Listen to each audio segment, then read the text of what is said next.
Hello grey മീഡിയസിലേക്ക് സ്വാഗതം.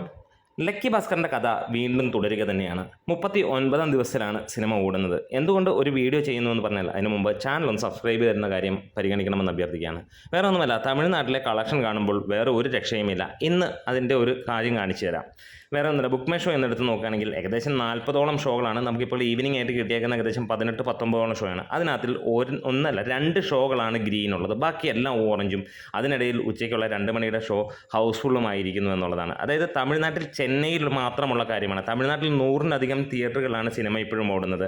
കേരളത്തിലെ collection ഇന്നലെ നമ്മൾ നോക്കുകയാണെങ്കിൽ അതും ഭീകരമെന്ന് തന്നെ പറയാം. ഭീകരമെന്ന് പറഞ്ഞാൽ കോടികളും ലക്ഷങ്ങളും ഒന്നുമല്ല, ലക്ഷങ്ങൾക്ക് താഴെ 50,000 രൂപയാണ് ഇന്നലെ സിനിമയ്ക്ക് വന്നതെന്ന് പറയാം. 5 ഷോകളിൽ നിന്നാണ് സിനിമയ്ക്ക് 50,000 രൂപ വന്നിരിക്കുന്നതായി ട്രാക്കേഴ്സ് പുറത്തുവിട്ടിരിക്കുന്നത്. അതായത് ഇന്നലെ ഈ ശനിയാഴ്ചയും 75,000-ന് മുകളിൽ, അതായത് വ്യാഴാഴ്ച ഏകദേശം 20,000 രൂപ മാത്രമുണ്ടായിരുന്ന സിനിമ വെള്ളിയാഴ്ച ഏകദേശം 30,000 രൂപയ്ക്ക് മുകളിലും ശനിയാഴ്ച ഏകദേശം 60,000-70,000 രൂപയുടെ മുകളിലേക്ക് എത്തുന്നു. അതായത് 49,380 രൂപയാണ് ട്രാക്കേഴ്സ് മുഖാന്തരം വന്നത്.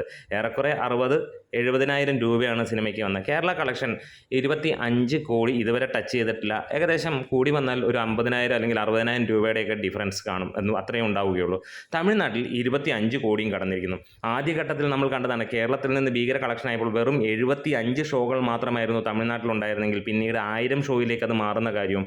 പിന്നീട് ഇപ്പോൾ നമുക്ക് ഈ 39-ാം ദിവസവും അമ്മാതിരി ഒരു സപ്പോർട്ട് തമിഴ് ഓഡിയൻസ് കൊടുക്കുന്ന കാര്യം നമുക്ക് കാണാൻ കഴിഞ്ഞു. ഇവിടെ നമുക്ക് മലയാളം തമിഴും മാത്രമാണ് നമുക്ക് കിട്ടുന്ന ഡീറ്റെയിൽസ്. ബാക്കിയുള്ള ഡീറ്റെയിൽസ് ഒന്നും തന്നെ നമ്മുടെ കയ്യിൽ ലഭ്യമല്ല.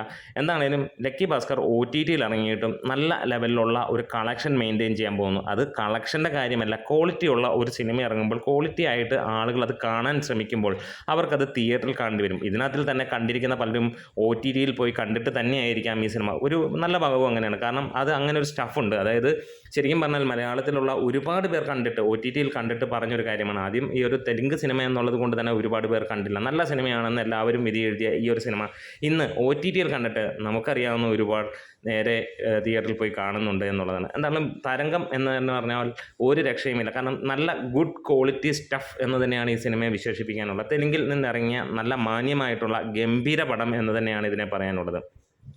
ഇന്ന് തെലുങ്കിലിറങ്ങുന്ന ഒട്ടുമിക്ക സിനിമകളും അതിഗംഭീരമായിട്ടുള്ള സിനിമകളായി വരികയാണ്.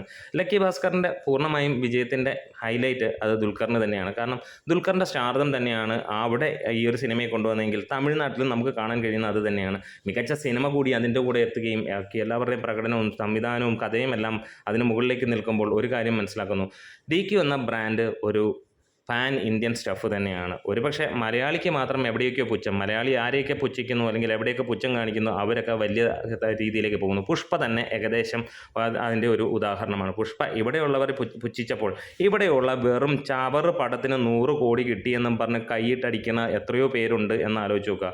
അതേപോലെയുള്ളവർ ഈ ഒരു പുഷ്പ എന്ന സിനിമ കാണുമ്പോൾ അത് തീരെ മോശമാണ് എന്ന് പറയുന്നു. ഒരുപാട് പേര് അവരവരുടെ അഭിപ്രായങ്ങൾ പറയാം, എല്ലാവരെയും അല്ല പറയുന്നത്. നമ്മൾ കണ്ട് ഇഷ്ടപ്പെട്ടില്ലെങ്കിൽ ഇഷ്ടപ്പെട്ടില്ല എന്നുള്ളത് തന്നെയാണ്. പക്ഷേ ബാക്കിയുള്ള വെറും കൂറ സിനിമകൾ 100 കോടി അടിച്ചു എന്നൊക്കെ പറഞ്ഞ് ഘോരാഘോരം പ്രസംഗിച്ച് ഫാൻസ്, അതായത് ഒരു ടിപ്പിക്കൽ ഫാൻസ് അല്ലെങ്കിൽ പല ടൈപ്പ് ഫാൻസുകളിലും അങ്ങനെ നമുക്ക് കാണാൻ പറ്റും. ടിപ്പിക്കലായിട്ടുള്ള കുറച്ച് പേർ അവരുടെ ആ ഒരു ഇത് മാത്രമാണ് സോഷ്യൽ മീഡിയയിൽ അവരിടുന്ന കണക്കുകളിലൂടെ കാര്യങ്ങൾ പോകുന്നു എന്നുള്ളത്.